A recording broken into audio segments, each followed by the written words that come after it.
Now, section 5, how to become a virtuous partner so that you can deserve a virtuous partner. It's good for you to know what you want and know what you're looking for, but guess what? Do you deserve what you say you want? Will you be able to keep what you say you want when it comes to you? If you don't have certain qualities, you may not be able to keep your blessing. How many times have that happened? Or how many times have you heard of that happening? You don't have to say it to me. You could just talk to yourself. So here's a nice prayer for you to try. Almighty, help me to become the kind of partner that I'm praying for. Take a picture if you want, screenshot it. So work on these things in yourself privately. Emotional regulation, accountability, communication skills, boundary setting, and self-respect. Work on those things for yourself privately and you'll attract better. Financial intelligence, work on that privately. Nobody has to know what you're working on. I'm working on something myself too, but nobody has to know because it's between me and me. Time stewardship, discipline, personal healing. Everybody have some traumas. That's fine, but don't use it to bleed all over people. Actually work on your own healing, right? Purpose alignment. What is your purpose? Where do you see yourself in 5 years? What plans do you think you're going to use to get there? Who are you in your different relationships? And self-awareness. We went through that. I don't know why I am. Right. So it's the same qualities that make a great romantic partner actually make a good business partner too in a lot of ways. Trustworthiness, that's important for business, a business partner, as well as a personal partner.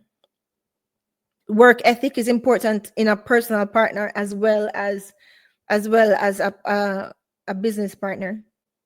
Your wisdom, support, loyalty, long-term thinking, and discipline. These things are important. Stewardship over resources. If you're going to spend off your money, you're going to spend off, or you're going to spend off your money, or is he going to just use all the marketing budget on the outing? Ability to build wealth, what you keep. Respect for boundaries, that's important too. An ability to uplift others. The person has to be able to uplift you. You know what I mean? Because you're not superhuman and you're going to have to be able to uplift them. Now, here are some self-reflection things. And if you're to test yourself, if you're a virtuous person and a virtuous entrepreneur, do you operate with integrity? Ask yourself these things. You don't have to tell us. Do I keep my word? Do I manage money wisely? Do I build long-term relationships, or do I see people as short-term gain? That is a big red flag. That's a real big red flag. If you see if you see people and they just see people as just disposable, they can just use them for short term, and they don't honor long-term relationships. That's when you see people do a lot of carelessness because they don't care about the future with a person, right? Do I serve with excellence? Okay. Do I communicate well? Do I embrace growth as an entrepreneur?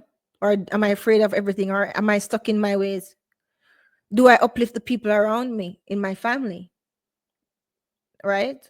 Or my husband, or my wife, or my teammates? Do I show discipline consistently? Does my business reflect my character? You have to be yourself. Right? Now, here are some more questions for you. You're on your quiet time, your quiet fire time before the new year and before the new week. But before the new year, because we're nearing to the new year, you have basically a month. I want you guys to ask yourself these questions. What virtue do you value most in a partner and why? Which virtue do you yourself need to strengthen within yourself? Can you ever choose someone? No, sorry. Have you ever chosen someone without checking their character first in business and in love relationship? Can someone trust you with their word, with your word? What drains your energy in partnership? This is